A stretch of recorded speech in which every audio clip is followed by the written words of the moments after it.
I greet you in Jesus' precious name.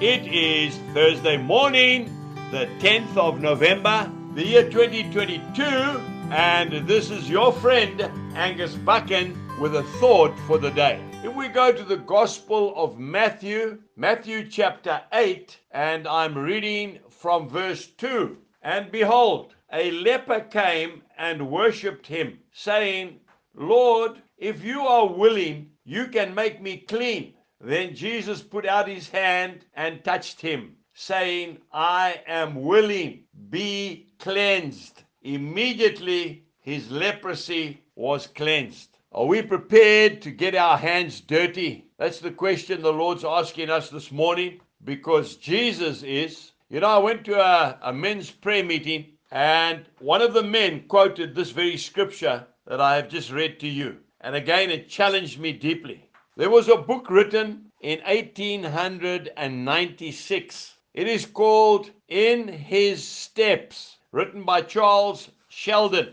A fictional book, not a true story. It has sold over 50 million copies. One of the all-time bestsellers. It's the story of a homeless man who staggers into a very plush and wealthy church. And he walks down the aisle and collapses in front of the pulpit. And the parishioners, they didn't know what to do. And of course, the pastor himself was really challenged by their lack of participation. The theme of the book, of course, is love your neighbor.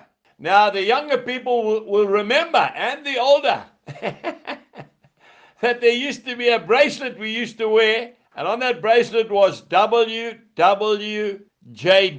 which stood for What Would Jesus Do? I wore that on my wrist for years. And maybe we need to ask ourselves that question again today. We need to get our hands dirty. We need to get involved. In the book, I remember two incidents. One was a young opera singer. She was just about to embark on a tour of Europe. This was her big moment. And after being challenged by this situation, she canceled her passage on the ship and she went down to the ghetto and she started singing for the poor and those that were homeless. The other story was of an editor of a newspaper had just got a huge scoop of the heavyweight boxing championship of the world. But in those days, of course, they boxed without gloves. It was bare knuckle fighting. And that man was convicted that Jesus wouldn't accept that. And so he said, I'm not printing the story. And you can imagine the pressure and the criticism he got from the company.